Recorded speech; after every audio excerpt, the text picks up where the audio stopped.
राम राम। सुख और दुख, अच्छा समय और बुरा समय एक तराजू के दो पलड़े हैं। ये आएंगे ही आएंगे, दुख आएंगे जीवन में। अगर सुख आएगा तो दुख भी आएगा, लेकिन दुख में हमारे पास ऐसे हालात ना आए कि हमें आशा की किरण ही दिखाई ना दे।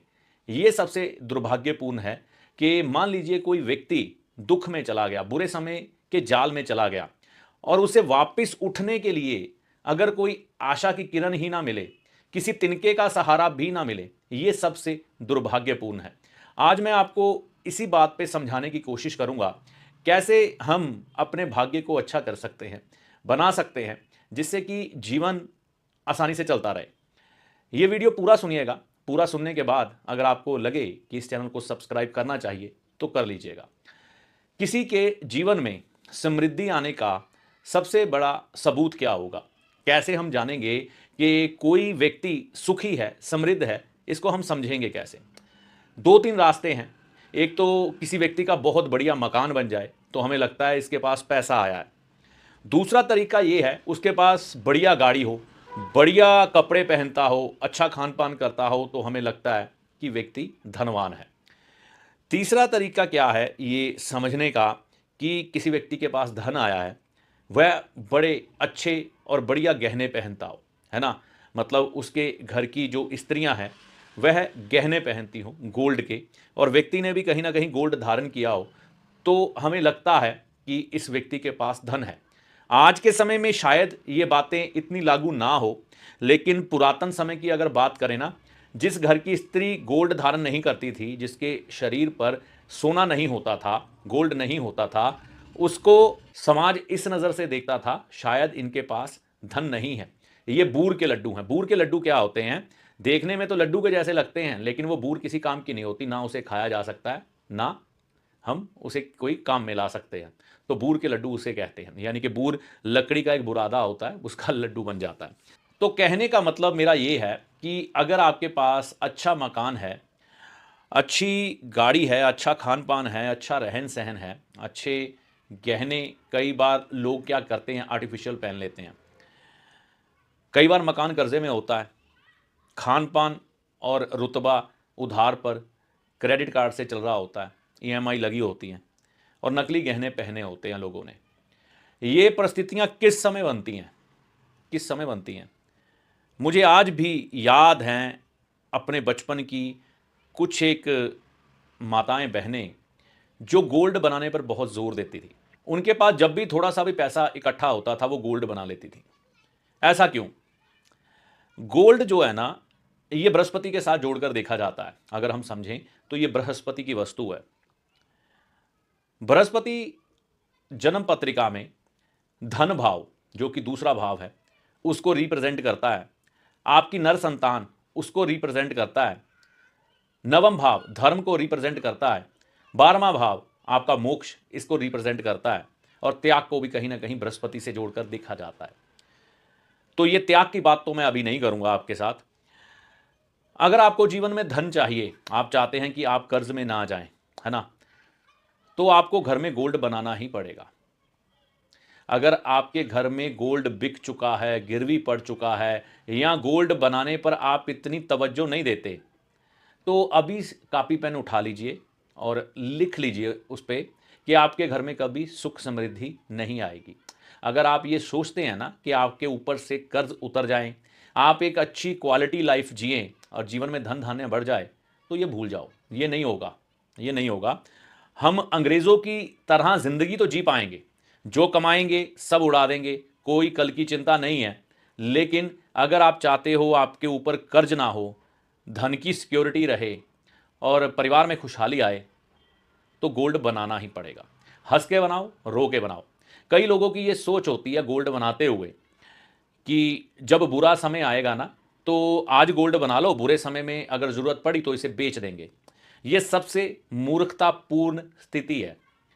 ये बात किसने चलाई, कब चलाई, मैं नहीं जानता। मुसीबत में या वैसे ही आप अपने घर का गोल्ड बेच दोगे ना, तो आपके घर में समृद्धि भी एक तरह से ये सोचना कि आप सुनियार को बेच के आए हो, ये मान के चलना, ठीक है?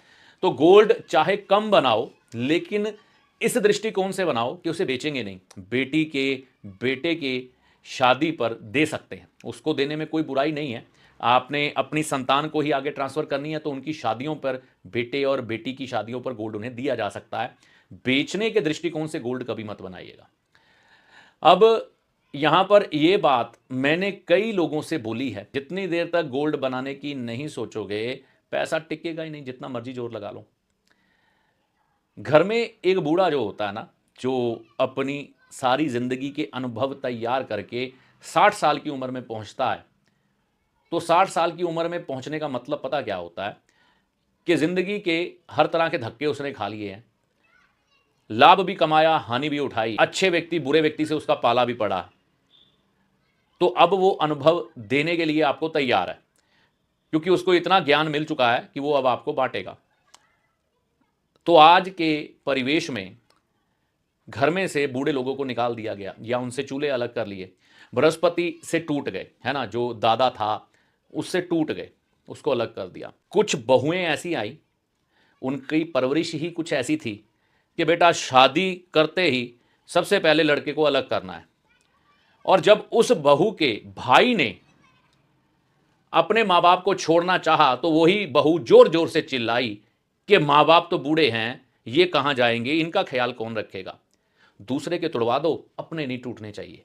ये सोच गलत है। अगर आपके माता पिता आपके भाई की जिंदगी से निकल गए, उसका बृहस्पति नष्ट हो गया, उसकी जिंदगी भी खराब है, और जो माँ बाप है उनका केतु चल गया तो उनकी जिंदगी भी खराब है ना। इसी तरह से अगर किसी का ससुर चला जाता है, मतलब आप उससे अलग हो जाते हैं, तो आपके पति देव का बृहस्पति नष्ट हो गया, मतलब आपने उनको उनसे अलग करवा लिया। अब आप शनि और शुक्र की अय्याशी भरी जिंदगी तो जी सकते हैं, जिसमें हम क्या खाएं क्या पिएं हमको कोई रोके ना, हम कहाँ जाएं कहाँ आए कोई रोके ना, किसी तरह की बात समझाने की कोशिश ना करें, हमें रोक टोक पसंद नहीं है। ये चीज़ आपको डेफिनेटली मिल जाएगी, फ्रीडम, आज़ादी जिसको हम बोलते हैं, ये मिल जाएगी। सुख और समृद्धि आपके जीवन में नहीं आएगी। आपके पतिदेव चाहे आप खुद लाखों में कमा लो, धन जुड़ेगा नहीं, क्योंकि बुजुर्ग निकाल दिए। चलो बुजुर्ग निकाल दिए, कलयुग का प्रभाव था, बुद्धियों पर पर्दे पड़ गए, किसी के माँ बाप को निकाला तो अपने भी कहीं ना कहीं बेघर हो ही गए। तो ये सृष्टि का नियम है, किसी के माता पिता को धक्के मारोगे तुम्हारे भी खाएंगे, आज नहीं खाएंगे तो कल खाएंगे खाएंगे। ये जन्मों जन्मों का चक्कर है, छूटने वाला कोई नहीं है, सब फंसते हैं, माया जाल है। तो कहने का मतलब, चलो काल के गाल में फंस के बुजुर्ग निकल गए या उनसे चूल्हे अलग कर दिए, या कई लोगों के बच्चे बाहर देश कमाने को चल गए, वहां पे ही शादी करके सेटल होके बैठ गए, पीछे मुड़ के नहीं देखा, है ना। क्योंकि धन क्यों महत्वता दी, धन महत्वपूर्ण है लेकिन सब कुछ धन नहीं है। किसी भी चीज को अपने पास रोक के रखने के कुछ नियम है। आपके पास जल है, आप मुट्ठी में रोक सकते हैं, नहीं रोक सकते, किसी बर्तन में रोक सकते हैं। इसी तरह से जब हमारे घर में हमें धन चाहिए, उसको रोक के रखना है तो उसके कुछ नियम हैं। जितनी देर तक वो नियम आएंगे नहीं ना समझ, तो अज्ञानता भरी जिंदगी आप जियोगे, ठीक है। तो सबसे पहली बात, अगर आप में थोड़ी भी त्याग की भावना है और कहीं ना कहीं लगता है कि सास ससुर अच्छे स्वभाव के हैं और मेरे भाई भी कहीं ना कहीं अपने माता पिता से ना बिछड़ें, तो ये संस्कार अपने अंदर खुद ही पैदा करें कि हम बुजुर्गों को तड़पने के लिए ना छोड़ें। इससे आपके घर में बृहस्पति कायम हो जाता है, जिसके घर में बृहस्पति कायम होता है वहां खुशहाली आ जाती है। अगर ये मुश्किल लगे और अपने अहंकार को चोट पहुंचे कि नहीं मैं कहीं ना कहीं नहीं रह सकती सास ससुर के साथ और मुझे अपनी फ्रीडम चाहिए, अपने तरीके से ज़िंदगी जीनी है, या फिर सास ससुर ही बहुत बुरे हैं, उनके साथ रहना मुश्किल है, परिस्थितियां ये हैं, जीना हराम कर दिया है। कई सास ससुर उल्टे भी होते हैं, हर जगह बहू गलत नहीं होती। ये तो पक्षपात वाली बात हो जाएगी कि हम एक तरफ की ही बात करें, तो दोनों तरफ की बात करनी चाहिए। तो अगर कहीं सास ससुर ऐसे हैं जो जीने नहीं देते, है ना, बहुत बुरा हाल करते हैं बहुओं का, तो ऐसी परिस्थितियों में फिर कोई और रास्ता नहीं बचता, तो ये अधिकार भी है। तो दूसरी स्थिति में गोल्ड बनाना शुरू करें और भूल कर भी अपने घर का गोल्ड ना बेचें। वैसे हर किसी को गोल्ड बनाना चाहिए और बनाते जाना चाहिए जितनी हिम्मत हो, है ना, और अपने बेटों को बेटी को आगे ट्रांसफ़र कर दें या अपने पास रखें। ऐसा करने से आप कर्ज के जाल में जाने से बच जाएंगे और आपकी कामनाओं पर एक विराम लगेगा। व्यर्थ के खर्चे जो हम अपने जीवन में करते हैं, जिनका कोई महत्व भी नहीं होता, कई बार दिखावे की दुनिया में उतर जाते हैं क्योंकि हम विवेकहीन हो जाते हैं। जब घर में बुजुर्ग ना हो, बुजुर्ग आपको कई चीज़ों से रोकते हैं, भैया रहने दो, इस चीज़ के बगैर तुम्हारा गुजारा हो सकता है तो कर लो। लेकिन हम इतने परिपक्व नहीं होते कि हम उस बात को समझ पाए, क्योंकि अनुभव के आधार पर ही सुझाव की बुनियाद तैयार होती है। जब किसी को किसी बात का अनुभव होता है तभी वो आपको सुझाव देने के लायक होता है। बिना अनुभव के सुझाव तैयार ही नहीं हो सकते, या चोट खाई हो, है ना। तो बुजुर्ग ये कहते हैं, भैया अगर इसके बगैर समय चल सकता है तो निकाल लें, और ज़रूरत जितनी है हमें, ज़्यादा तो खान पान की है। और जब आप पे कर्जा चढ़ता है ना, आपका कोई रिश्तेदार, आपका कोई पड़ोसी, आपका कोई बेस्ट फ्रेंड, यहाँ तक कि अपने रिश्तेदार क्या अपने खून के संबंधी भी नहीं उतारते, है ना। आपके कर्जा आप खुद निपटो, आपने ही ऐश की थी। तो क्यों ना थोड़ा सा भावनाओं पे कंट्रोल रखें। ये भावनाओं पे कंट्रोल या तो बुजुर्ग रखवाते थे बुड़बुड़ करके, है ना, जब हमें लगता था बकवास करते रहते हैं, या फिर गोल्ड, जिससे आपकी विवेक शक्ति क्षीण ना हो, अच्छी बने, जिससे आप अपनी भावनाओं पे कंट्रोल करके उस चीज़ पे पार पा जाए। तो इतनी लंबी कथा सुनाने के पीछे कारण ये है कि मैं चाहता हूं ज्योतिष की वो शुद्धता खत्म ना हो। हर चीज़ का इस समय, राहु के इस समय में, राहु का समय में हम जी रहे हैं, ये बात समझिएगा, बाजारीकरण हो चुका है। मर्यादाओं को, आस्था को, और यहां तक कि कुछ एक भावनाओं को ताक पे रख दिया जाता है आजकल अपने निजी हितों के लिए। तो मैं चाहता हूं ये वीडियो चिरकाल तक, जब तक ये यूट्यूब या फेसबुक है, ये यहीं पर पड़े रहेंगे, जाएंगे तो कहीं नहीं। किसी के तो ज्ञान की भूख मिठाएगा, किसी के जीवन में भी समृद्धि लाएगा ना। तो मेरा ये प्रयास, जो मैं अपने जीवन से ये समय काट कर, ये समय काट रहा हूं मैं अपना, मतलब अगर मैं कुछ क्षणों का, जैसे अभी 15 से 20 मिनट का वीडियो होने वाला है, तो ये मैं अपने जीवन से कुछ समय निकाल कर आपको दे रहा हूं। ये आपके काम आ जाएगा।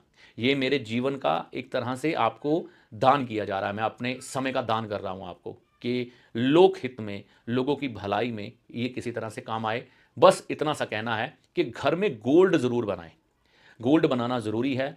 आप थोड़ा थोड़ा करके बनाएं, हिम्मत से। कैच कंपनी एक मसाले की कंपनी है। कुछ दिन पहले मुझे मालूम पड़ा कि ये कंपनी जैन लोग हैं, कोई उनकी है। आमतौर पर कहा जाता है चांदी के पत्रे, सोने के पत्रे बनाने में चमड़े का इस्तेमाल होता है तो उसकी शुद्धता नष्ट हो जाती है। लेकिन उस पैकिंग पे साफ साफ लिखा था कि इसको बनाने के लिए हम चमड़े का इस्तेमाल नहीं करते, पूर्णतः मशीनों पर बनाए जाते हैं, चमड़े का इस्तेमाल नहीं होता, शुद्धता का ध्यान रखा जाता है। तो चांदी अगर आप चाहें तो ये भी खरीदनी चाहिए, चंद्रमा की होती है, और गोल्ड कहीं ना कहीं बृहस्पति का होता है, सूर्य के साथ भी मिलता है लेकिन मुख्यतः बृहस्पति का होता है, बृहस्पति का ही विचार किया जाता है इसमें। और कुंडली में जब किसी का बृहस्पति खाना नंबर 2, खाना नंबर 4 में और खाना नंबर 8 में हो, गोल्ड पहनने के लिए कहा जाता है, तभी व्यक्ति का भाग्य उदय होता है। इसके अलावा राहु नवम भाव में हो, राहु कहीं ना कहीं 11वें भाव में हो, तो गोल्ड पहनने के लिए बोला जाता है। इसके बगैर किस्मत ही नहीं चलती, लगा लो जितना मर्जी जोर। तो गोल्ड को कायम करने का ऑप्शन दिया जाता है लाल किताब में, ज्योतिष में। और अगर गोल्ड ना हो तो केसर, सैफरॉन, उसका तिलक लगाने के लिए बोला जाता है। सोने रंग का होता है वो भी, जब हम यहाँ पर लगाते हैं तो अग्नि तत्व की प्रधानता होती है आपके शरीर में, और जीवन में कई अच्छी बुरी चीज़ों से आप बच जाते हैं। वीडियो शायद लंबा हो गया हो, लेकिन बात को समझने में थोड़ा समय कई बार लग जाता है। तो गोल्ड बनाएं, हिम्मत करके बनाएं। हाँ, एक बात और जाते जाते कहूँगा, लक्ष्मी माता की तस्वीर की कल्पना करें, सारे गहने उतार दें तस्वीर से, क्या अब लक्ष्मी लक्ष्मी लगेगी? है ना, नहीं लगेगी ना। तो बस समृद्धि, धन धान्य, कर्ज से मुक्ति ऐसे ही मिलती है। अब कई लोग सोचेंगे ये उपाय करने के लिए हमें कर्ज लेने पड़ेंगे, तो मैंने कौन सा कहा आपको, भैया 1 किलो ले आओ, आधा ग्राम की गिन्नी ले लो, 1 ग्राम की गिन्नी ले लो, कोशिश करो 50-50 जोड़ो, 100-100 रुपया जोड़ो, 1 ग्राम जितने पैसे इकट्ठे करो, है ना, 6,000 7,000 रुपये का जो भी ग्राम है, इकट्ठे करो, साल लगा दो, लेकर देखो, कुछ हिम्मत तो करो। जब हिम्मत करनी शुरू करोगे ना, रिजल्ट आपके सामने होंगे। बस उस पर विश्वास करना, मेरी बात पे मत करना। तो जिनके भी बृहस्पति 2 में, 4 में, 8 में हो, राहु 9 में हो, 11 में हो, उनको गोल्ड पहन लो, किस्मत चलने लग पड़ेगी। यही बनाना वीडियो इसका था। लेकिन जब बृहस्पति की बात आती है ना, तो मेरी वीडियो थोड़ी लंबी हो जाती है कई बार, मैंने ये नोटिस किया है, पता नहीं अब क्या बात है, पर हो जाती है ना? क्योंकि बृहस्पति को बचाना बहुत बहुत बहुत ज़रूरी है, नहीं तो आने वाले समय में दुख बहुत ज़्यादा बढ़ने वाले हैं। और ज्योतिष के कुछ सूत्र जो आपके धर्म में, आपके परिवार में, इस संसार में पिरोए गए हैं ज्योतिष के द्वारा, और किसी विद्या के द्वारा नहीं, ज्योतिष के द्वारा। और धर्म की रचना में भी ज्योतिष का अहम योगदान है। ये विद्या के अनुभव आपको होते रहें, इसी दृष्टिकोण से शायद लंबा हो गया ये वीडियो। तो खैर, अपनी वाणी को यहीं पर विराम देता हूं। आपको इस वीडियो में दी गई जानकारी का लाभ माता रानी की कृपा से होगा। जय माता दी।